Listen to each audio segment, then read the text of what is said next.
again and welcome back to English Today. And this is DVD 15 and the third DVD of your upper intermediate level.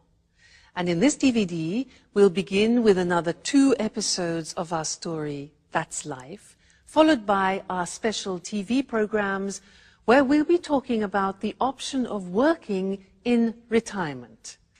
And then our sports expert will tell us about sumo wrestling, fat and fast. Then in the grammar section, we'll learn how to use a grammatical form called the causative have, and also how to construct the past perfect tense. All right, so happy viewing.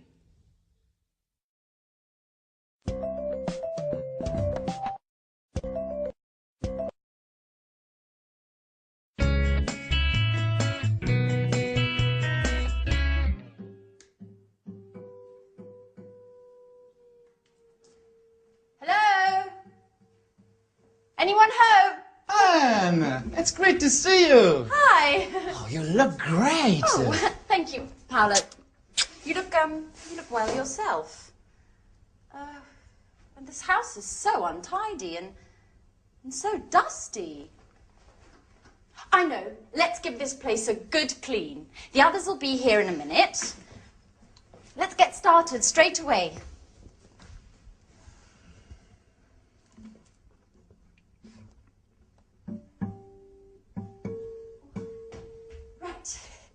Before you know it, we'll have cleaned and tidied everything. You haven't changed, Anne. Cleaning, dusting, tidying. It's just like when we were at university. Can't you think of anything else? Oh, look who's talking. Always strumming away on your guitar. Come on, Paolo. Don't be lazy. Oh.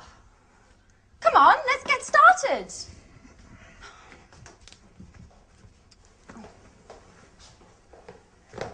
Da-da-da-da! Surprise, surprise! Oh, Michelle! Sandra! How are you? Good. Hi. Hi. Sandra. Wow. Wonderful. All together again just like the old days. Okay, guys, what shall we do? I want to have lots of fun. So do I. Come on, Michelle, let's go for a long walk all the way down to the lake. Stop where you are. Where are you two going? Come on, Paolo, pick up that brush again. And Michelle, please, can you pick up your bag and that frightful hat? Your command, Captain. Come on, Michelle, stop playing around and give us a hand. Oh. Oh, this detergent is made by Syntex, the American multinational that makes household cleaning products. I refuse to use this product. You know I hate multinationals. But it's just all detergents are made by multinationals. How are you supposed to clean a house if you refuse to use them? You guessed right. I never do any cleaning. My flatmates look after that. Oh, I see. So you arranged to have your flat cleaned. Michelle, you're just like Paolo. Look what a mess this house is in. If it weren't for us. If it weren't for you, I'd be chilled out playing my guitar. None of your forced labor. I see, we spend most of the time of this holiday cleaning. And I'm starting to wonder if this holiday may have been a mistake. Oh, come on, Paolo, stop complaining. You'll be happy to see this place all spick and span. Sandra, I've already dusted that. Oh, really? Yes. Are you sure you cleaned it properly? Because it doesn't look very clean to me. Mike! Hi! What's going on here? Are you my old college friends or workers from a cleaning company?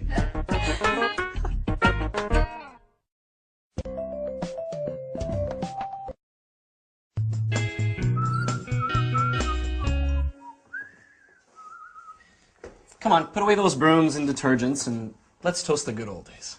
But Sarah's not here yet. That's odd. She should be here by now. She said she'd be here just after lunch. That's right. And she's the one who organized this reunion. Am I wrong? Or are you talking about me? Oh, Sarah, at last! Oh, don't get up. So, everybody ready for the toast? Yeah. Well, actually, I'm really tired. I need to lie down. Oh, Sarah, don't be a spoil sport. We have been waiting for you. Come on, ladies! Wow, Anne's looking more beautiful than ever. Don't tell me you still think about her. So, I propose a toast Yeah. to our college days together. Yes. And to this wonderful holiday. That's right. Cheers. Cheers.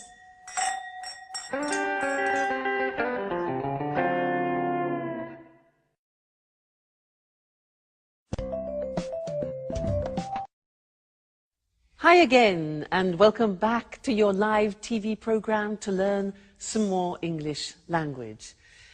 Now, in that last episode, Anne was quite surprised that Michelle doesn't clean her flat herself. In fact, she said, I see, so you arrange to have your flat cleaned.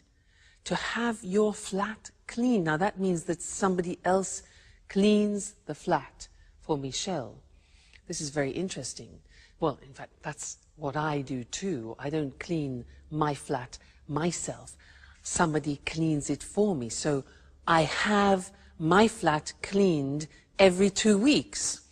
Now, this is an interesting grammatical form because we use it when we talk about services. We talk about other people who offer us services.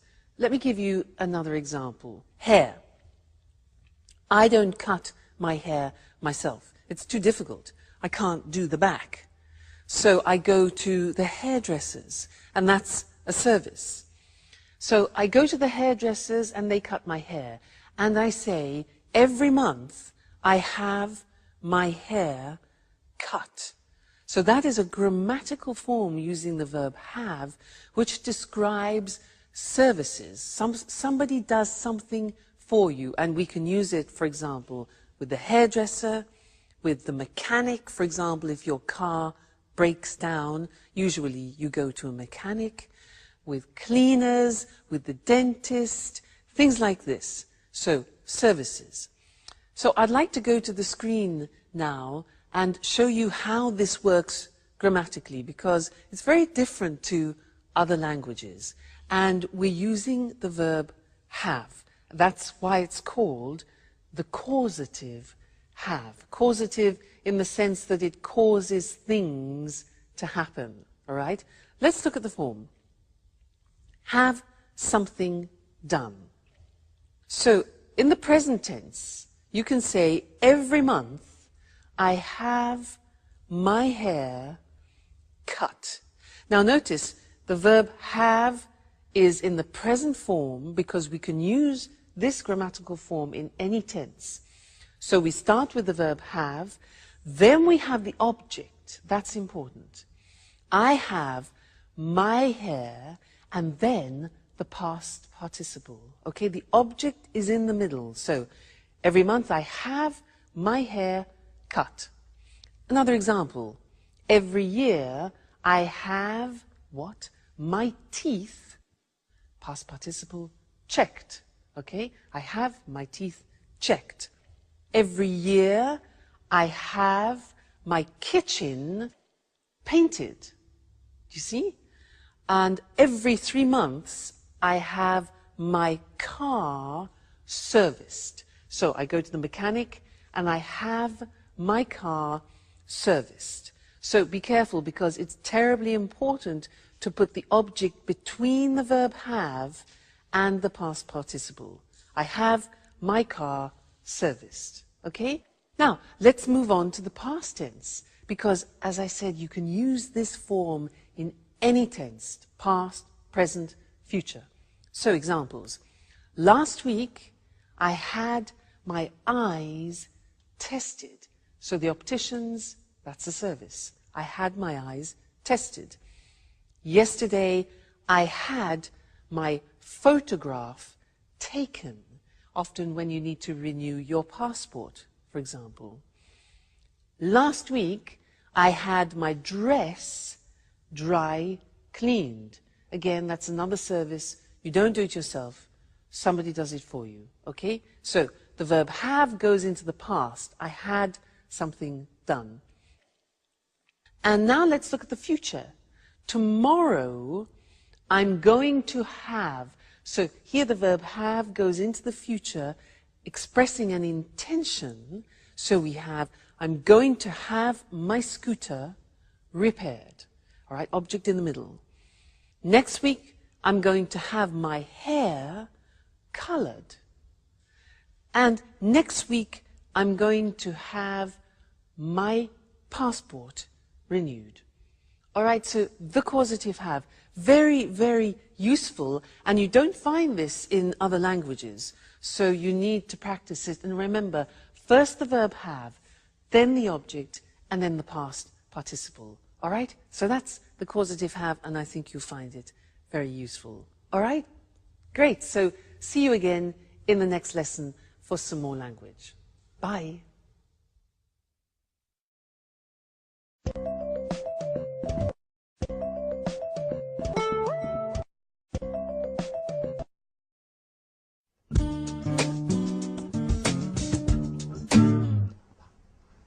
Life's hard for musicians, you know, Mike. Sample recordings, auditions, the up performance, but never anything serious. Always waiting for the big break. You know, Paolo, I think no one has understood your talent yet. You'll see. You'll be successful one day. I certainly hope so. I need to make money somehow. Why don't you get a job? Something, until you make it as a guitarist. What would I do? Working in a bank like you? No, that's not for me. It's not as if there are only banks to work in. There are other jobs you could do. I know, I know. I worked in a supermarket last year. What was that like? Oh, well, adding up all the time. And the alarm clock at dawn. I did it for 3 months. Oh, no. Normal jobs are not for me. I am an artist. What are you talking about? About work. Oh, by the way, Sarah, how's your pub coming on? Just a minute, what was it called? Blue Moon? That's it. You do it on purpose, don't you? Making things worse. With that sarcastic tone of voice. You like making fun of me. You're horrible. But what did I say? What? Didn't you know? Sarah's pub burned down 2 years ago. The insurance hasn't paid. They say the fire wasn't an accident. Sarah's lost everything, including the sense of fun she used to have. Man, I really messed up. I didn't know that had happened. We spoke at Christmas, but she didn't say the pub burned down. You know what Sarah's like. She doesn't like to speak this thing. This experience has really changed her. And I think this holiday will be good for her. Hey, what's going on?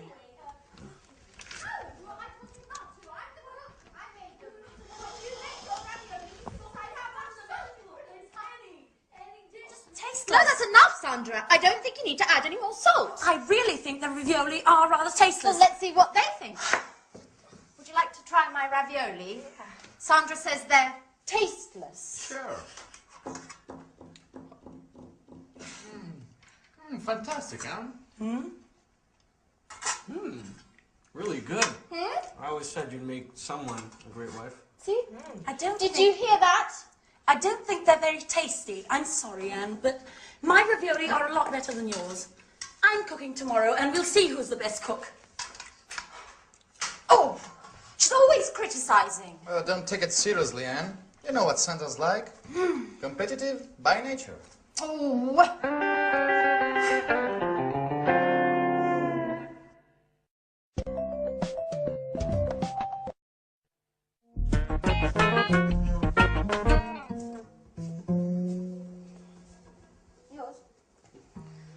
Okay, guys, let's have a chat. Tell me what you've been doing since we last met.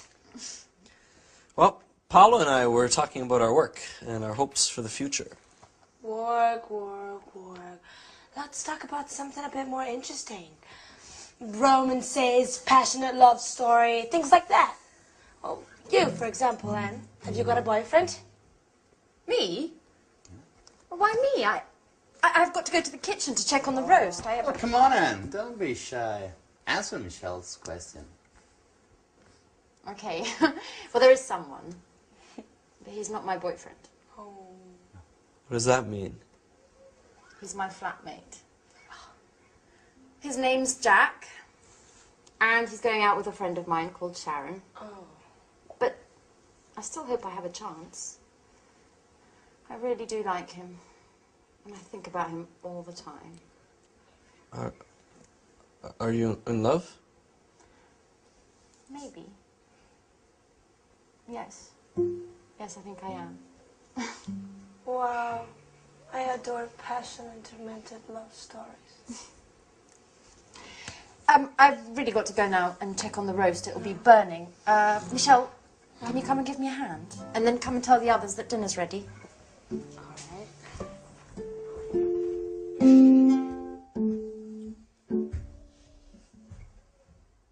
Mike? Mikey? Hello? Anyone there?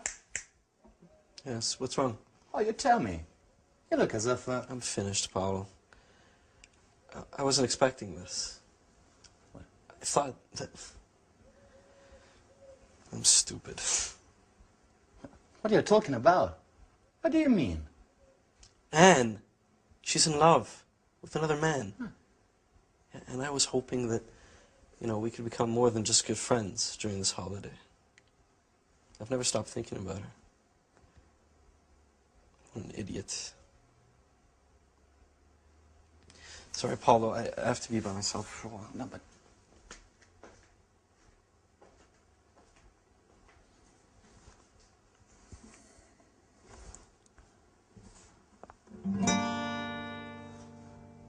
Beautiful girl with brown eyes. Oh, dusting up, dusting away.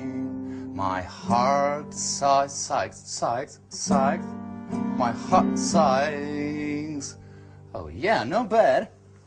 Inspiration at last. Oh, thanks, Mike. You're a great friend.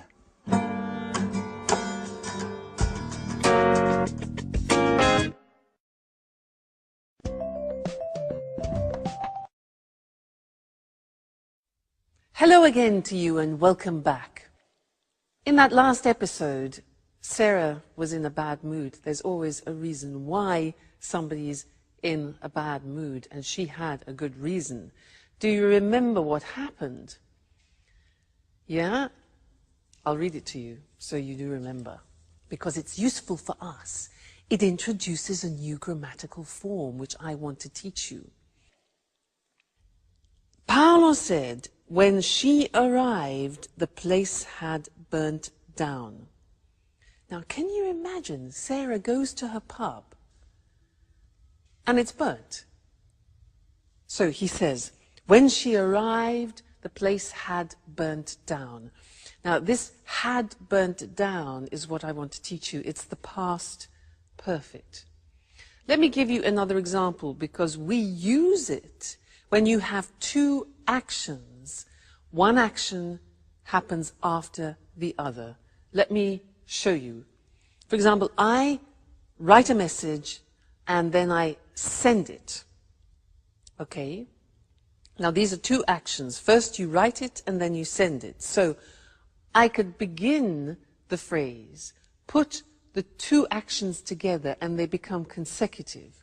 And we begin the phrase with after. So I could say, after I had written, this is the first action, further in the past. After I had written the message, doom, I sent it. The second phrase is in the simple past. So this is what I'd like to look at with you on the screen now, the past perfect, for two actions which happen at different times in the past.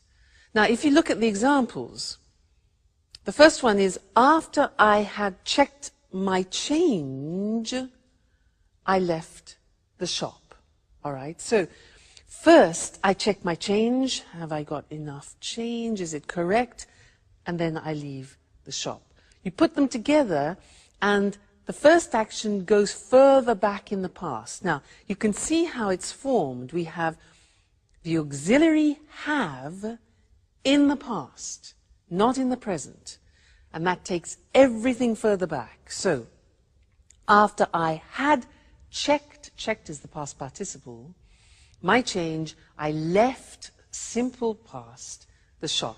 Okay? So then we get the idea that one action is further in the past. Another example. I read the contract, then I sign it. It becomes, when I had read the contract, I signed it. All right? So past, perfect. This is important for you because we also use it in the third conditional, which we will be studying. Okay? Another example. You get in your car, you fasten your seatbelt, you drive off. All right? So, after I had fastened, past participle, my seatbelt, I drove off. And one more example. When I had tried the shoes on, I bought them. So I try them on, I buy them. When I had tried the shoes on, I bought them. A few more, they'll help you. You'll get the hang of it. After I had checked my ticket, I went to the airport. So first I check my ticket, then I go to the airport. And the last one, I read the instructions. I have a new machine, so I read the instructions, and then I turn it on.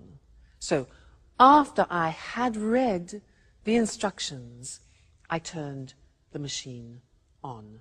All right, so that is a new tense. It's called the past perfect, and it's formed by putting the auxiliary have in the past tense, followed by the past participle. And this is actually very similar in many other languages. So I don't think it's going to cause any particular problems for you.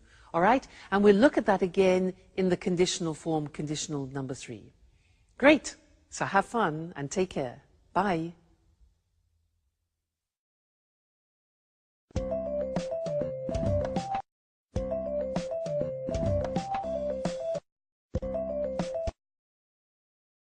Good evening, and welcome to this week's edition of Let's Talk. In the studio with me, as always, are our commentators, Marie and Tom.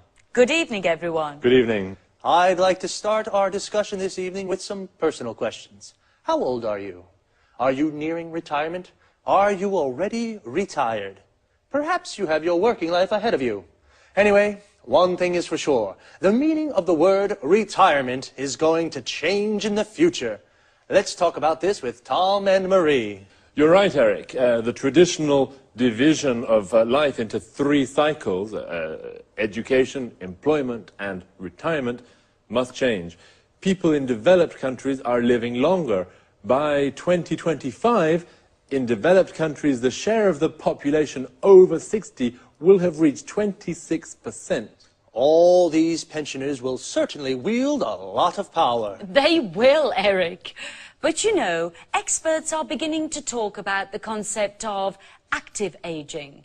Just think that by 2050, the average lifespan in developed countries will be in the mid-80s. And this increasing longevity is already starting to have a negative impact on public finances, economic growth, and general living standards. The problem is that there is increasing pressure on social security systems and public funds for retirement and healthcare expenses. Economists are increasingly questioning the sustainability of the European social model with its high welfare standards. So, how can we solve this problem? Well, governments really must encourage older people to continue working. There should be... Just a minute, Mary. Sorry to interrupt, but are you really saying that I will have to work until I'm 95? Well, not until 95, perhaps. But as I was saying, there should be programs for lifelong learning to help people learn up-to-date job skills as they get older. People about to retire should plan ahead and find some way of working, maybe a part-time job. Well, some American companies already have phased retirement programs. How do they work? Well, retired employees go to the company website where they can find project work for the company. This may last 2 days or 2 months, and the retired workers can manage their own time and work when and where they want. If they need some training to do the job, they can go to the company website and take a short course using the internet to learn what they have to do. In this way, retired people have more money, and the companies can use the skills of their retired workers. Yes, more money, but less free time. I don't think I like the idea of having to work in my retirement. And you, ladies and gentlemen, what do you think about this? Well, thank you to our commentators, Tom and Marie, and goodbye. Thank you. Thank you. Bye-bye. And goodbye to you, and see you again next week for another edition of Let's Talk.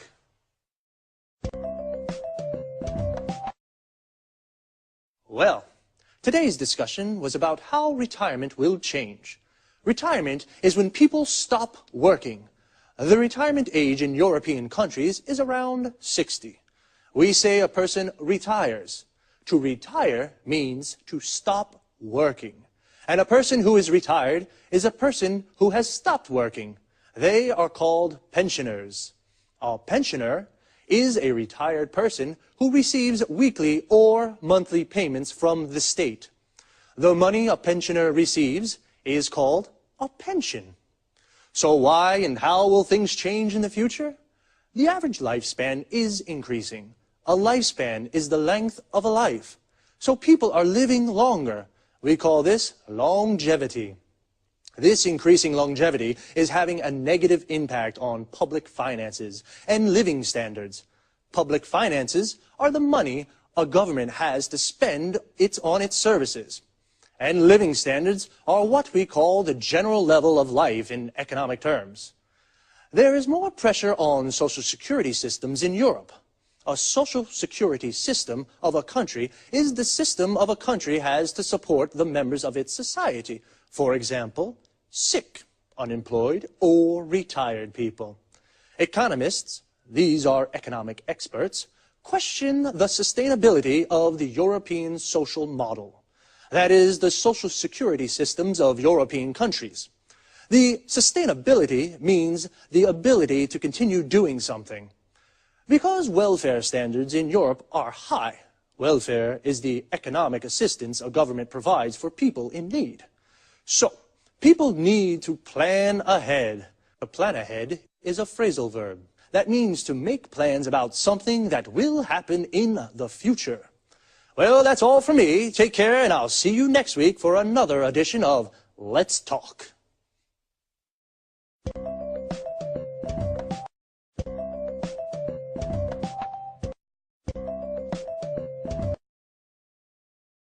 Good afternoon, and welcome to this week's edition of Sports Special. With me in the studio is John Forbes, our sports expert. Hello, Eric, and good afternoon to all our sports fans. Well, John, which sports are you going to talk about today? I'd like to talk about sumo. Interesting.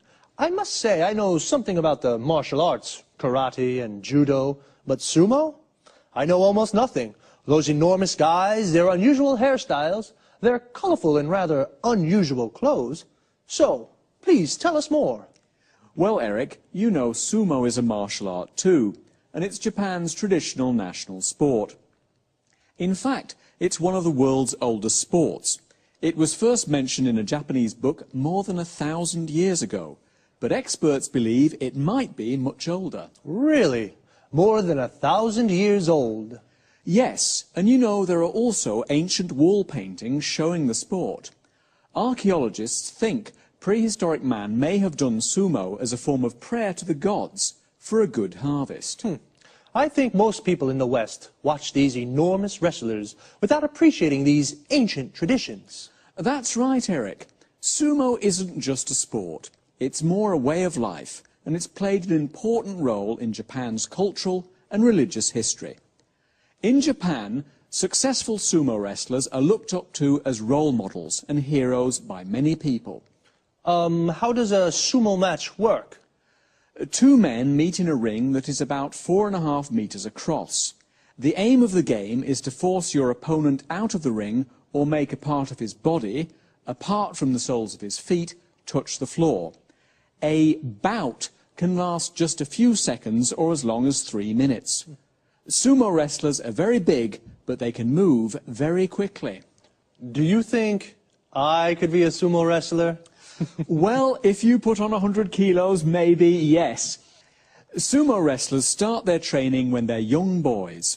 If they show promise, they go to live in a traditional Japanese house called a sumo stable. The young boys train a lot and look after the older wrestlers. They prepare their food and clean their rooms for them. Everyone in the sumo stable eats a lot. They eat lots of noodles, rice, fish and chicken. The traditional dish is called chankanobi, and it's made with fish, meat and vegetables. The wrestlers eat this with lots of rice and they drink lots of beer too. Then they go to sleep. So, that's how they put on so much weight. Yes, the secret is to eat a lot and then sleep. This helps the wrestlers put on weight. And the wrestlers' hairstyles, where do they come from? A good question, Eric. There are lots of different ranks for sumo wrestlers. The best wrestlers are in the top rank. The style of a wrestler's hair depends on his rank. All the hairstyles come from samurai traditions. Samurai were traditional soldiers in Japan. Interesting. I guess it's difficult for a sumo wrestler to find a girlfriend? Actually, it's not that difficult, Eric. Successful wrestlers usually go out with beautiful models or pop singers. Where can you see tournaments in Japan? There are 6 grand sumo tournaments called basho every year. They take place during odd-numbered months like March or July. The basho take place in Tokyo and Osaka, Nagoya and Fukuoka. Thanks, John, for a fascinating explanation of these rather mystifying sport. We found out a lot about sumo. Thanks, John. Goodbye. And goodbye to all our sports fans. See you next week for another edition of Sports Special. So, today we found out about a martial art called sumo. A martial art is an art of self-defense without using weapons, just your body. To find out about something means to learn new information. We found out that in Japan, sumo is more than just a sport, it's a way of life. People look up to sumo wrestlers. They are heroes. To look up to someone means to respect and admire them. A sumo wrestler is a man who practices sumo. Sumo wrestlers are very fat, and they have particular hairstyles. We found out that their hairstyle depends on their rank. Notice how we say depends on something. A rank is a position on a scale. The best wrestlers are in the top rank. And I was surprised to find out that sumo wrestlers go out with beautiful girls. To go out with someone means to have a romantic relationship with someone. What about you, ladies? Would you go out with a sumo wrestler? And you guys? Would you put on 100 kilos to become a sumo wrestler? We say put on weight. This means become fatter. Actually, to put on so much weight, sumo wrestlers start training very young. If a boy shows promise, this means he shows ability at the sport. And what is the aim of the game? The aim is the objective. In football, the aim is to score a goal. In sumo, the aim is to force the opponent out of the ring. The opponent is the other person playing. The ring is the square platform where wrestlers and boxers fight. A wrestling or boxing match is called a bout. Sumo tournaments take place in odd number months. An odd number is a number that isn't divisible by 2. For example, 1, 3, 5, 7. 2, 4, 6, 8 are even numbers. An even number can be divided by 2. I have to leave you now, but see you here next week for another edition of Sports Special.